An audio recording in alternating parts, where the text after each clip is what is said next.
देश के अंदर में रोजगार है या नहीं? रोजगार बहुत सारा है। जो बेरोजगार है भाई, मेरा कॉन्टेक्ट नंबर ले लो और आ जाओ सुबह शाम, मैं दूंगा सबको रोजगार। ठीक है, जो निकम्मे नाकारा कोई स्किल नहीं है तो उनके लिए तो बेरोजगारी हमेशा रही है। ठीक है, पहले भी थी, आज भी थी और सदियों तक रहेगी। ठीक है, जो आज की डेट में अपने माँ बाप के ऊपर बोझ बने हुए हैं तो बेरोजगार हमेशा ही रहेंगे। जो कमियां निकालने लग गए अपने दादा में, मेरा दादा अमीर होता तो मेरे को काम क्यों करना पड़ता साहब, मेरे बाप करोड़पति होता मेरे को क्यों काम करना पड़ता। तो बेरोजगारी की तो ये परिभाषा है ना साहब। कांग्रेस राज में क्या कहा गया था पता है साहब? जो 35 रुपए कमाने वाला शहर में है और 15 रुपए कमाने वाला वो अमीर आदमी है। कांग्रेस की डेफिनेशन आप गूगल करके देख लो साहब। और कांग्रेस ने जितना भट्ठा देश का बिठाया किसी ने भी नहीं बिठाया। भ्रष्टाचार में नंबर 1, हर चीज में नंबर 1, जनसंख्या, धर्मांतरण, ठीक है, उस पैठ के लिए कांग्रेस जिम्मेवार है हर तौर पे। तो हाँ, आप बताएं जी क्या कह रहे हैं? क्या रोजगार का मामला?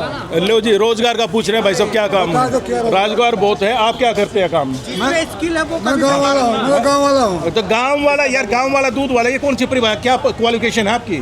क्वालिफिकेशन क्या? क्या क्वालिफिकेशन? मैं तो अंगूठा छाप हूँ, जीरो छाप हूँ, लेकिन देश के साथ हूँ। और गर्व है अपने देश के प्रधानमंत्री पे, अपने देश के गृह मंत्री पे, अपने योगी जी पे। और बताओ, हम बीसी के साथ हम बोल रहा हूँ ना। फिर देश किसका है? देश हमारा है, देश हमारा। फिर कोई शक है ना? जब एक वो भाई साहब लंबी दाढ़ी करके 75 साल की उम्र में देश को गालियां दे रहे हैं, अपने धर्म को गाली दे, वो गए आपके साथ खड़ा था, बोला मैं हरियाणा का हूँ। अरे भाई कहाँ से हरियाणा के भाई? दिल से हैं तो वो बात करते हैं ना उससे। धर्मवीर मलिक नाम है मेरा। बुलाओ। महंगाई कितनी है देश के अंदर में? भाई साहब महंगाई, मैं कह रहा हूँ आसपास के देशों को देख ले तो सबसे सस्ता देश भारत आज की डेट में भी। ठीक है, पेट्रोल के मामले में देख लो, खान पान के मामले में देख लो, यहाँ पे आदमी है हिंदुस्तान में 20 रुपए से, सुनो, 20 रुपए से लेके, ठीक है, आप 10,000 तक का खाना खा सकते हैं। यहाँ पे खाने की कोई कमी नहीं है इस देश में। ठीक है, लेकिन बेरोजगार वो आदमी है जिसके पास हाथ का कोई स्किल नहीं है, जिसको नौकरी भी करनी है क्या कि मेरे को नौकरी लगा दो, फिर क्या करेगा भाई?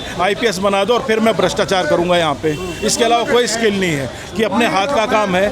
जावेद हबीब छोटा सा वो ग्रुप है साहब, 1000 करोड़ रुपए पहुंच गया। और हमारे हिंदुओं में रोना है, ओह बेरोजगार नहीं, बेरोजगार नहीं, बेरोजगार है भाई। तो रहेंगे ना वो बेरोजगार, हाथ का काम सीखेंगे ही नहीं। BA कर ली, MA कर ली, MTech कर ली, MBA कर ली, स्किल क्या है? 0/0 साहब। पंखे का कंडेंसर नहीं बदल सकता, MBA BTech वाला बार, ठीक है, उसके बारे में क्या कहेंगे? तो मेन चीज़ तो ये है ना साहब। अब ये बताओ, मैं पहले नाड़े वाले वो पजामे आते थे, उनको नाड़ा डालना नहीं आता, गैस जलानी नहीं आती, चाय बनानी, क्या सीखेंगे वो बच्चे? बताओ। आज तक जितने भी प्रधानमंत्री हुए हैं उनमें से कौन सा प्रधानमंत्री आपको अच्छा लगा? देखो जी, अगर पिछले समय में जाया जाए तो लाल बहादुर शास्त्री बहुत बेहतरीन प्रधानमंत्री, जिनकी हत्या ताशगंज में कराई गई कांग्रेस के इशारे पे। उसके बाद इंदिरा गांधी बनी, तो वहाँ से सारी मामला खराब होता आ गया। ठीक है जी, यही मतलब इसी देश में प्याज के ऊपर जनता भी हमारी महामूर्ख है। प्याज के ऊपर अटल बिहारी वाजपेयी की सरकार गिरा दी साहब। इतने दोगले हैं हम अपने स्वार्थ के लिए कि मेरे वो नहीं है, मैं प्याज नहीं खाऊंगा तो मर जाऊंगा। अरे भाई, देश रहेगा प्याज भी खा लियो, पनीर भी खा लियो, देश नहीं रहेगा तो क्या रहेगा तुम्हारे पास? कौन पूछने आएगा? एक बार गुलाम हो गए, 1000 साल तक गुलाम थे। अगर आप भी गुलाम हो गए तो फिर कौन बचाएगा भाई? कौन भगत सिंह आएगा, कौन सुखदेव आएगा? एक औलाद है सबकी, ठीक है, और उसी में छोटा परिवार। कहाँ से भगत सिंह और कहाँ से सेना पैदा करोगे भाई तुम? ना पुलिस के, ना जवान, ना किसान, कुछ नहीं बनोगे। तो ये भी तो सोचना चाहिए ना। लेकिन नहीं, हम नहीं सोचेंगे भाई। हम सोचेंगे आज मेरा पनीर, शाही पनीर से पेट भर जाए, बटर नान खा लूँ, यही देश है। ये देश नहीं है साहब। क्या महाराणा प्रताप ने घास की रोटी खाई और हमारा जन जी क्या कर रहा है? नहीं नहीं नहीं, मेरे को पिज्जा नहीं मिला तो आज मज़ा नहीं आया भाई साहब।